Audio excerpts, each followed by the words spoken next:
Di awal tahun 2020, akibat COVID-19, dunia menghadapi krisis kesehatan global dan sosial ekonomi yang belum pernah terjadi sebelumnya. Coronavirus Disease 2019 atau yang biasa disingkat COVID-19 merupakan pandemi yang menyebabkan banyak dampak yang terjadi. Salah satunya, kehidupan jutaan anak dan keluarga seakan terhenti. Pembatasan sosial dan penutupan sekolah juga berdampak pada pendidikan anak di Indonesia. Akibatnya, ribuan anak terkena beberapa dampak lainnya seperti keluarga yang terdampak mengalami kehilangan pekerjaan dan pendapatan. Terbatasnya akses dan fasilitas internet untuk mengikuti PJJ bagi anak yang kurang beruntung secara ekonomi, khususnya di pedesaan. Menurunnya minat dan motivasi anak atau orang tua untuk melanjutkan pendidikan anak, serta dampak terburuk lainnya seperti putus sekolah.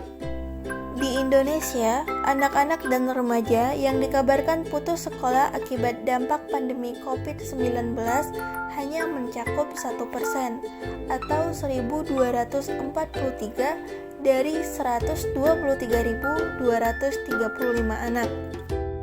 Lalu, terdapat 89% anak yang terdaftar di sekolah dan 10% anak yang putus sekolah sebelum pandemi.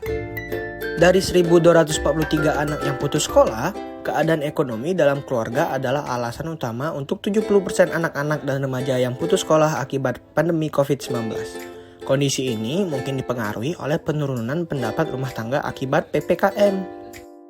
Anak-anak dan remaja memiliki tingkat kerentanan putus sekolah yang berbeda-beda, ditentukan oleh banyak faktor risiko yang mereka punya. Berikut adalah data presentasi berdasarkan faktor risiko.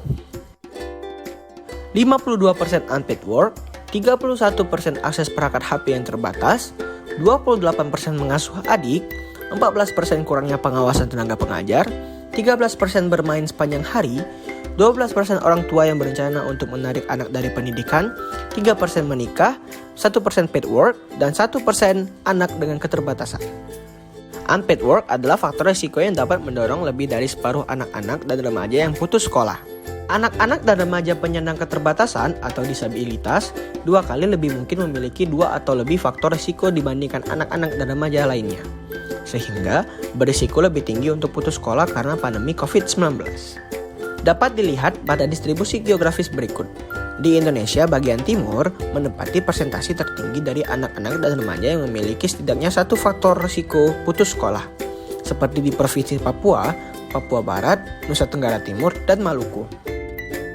Untuk mengatasi masalah ini, beberapa tindakan yang dapat dilakukan yaitu pemantauan lebih lanjut, mengidentifikasi secara akurat, menetapkan kebijakan yang relevan untuk segera memfasilitasi diidentifikasi anak putus sekolah, mendukung sekolah dan guru menetapkan perbaikan program pembelajaran selama pandemi, serta diperlukan kerjasama pemerintah daerah dan kabupaten untuk menerapkan dan mencapai pendidikan universal, didukung dengan strategi yang relevan, pengembangan kapasitas, dan peningkatan mutu.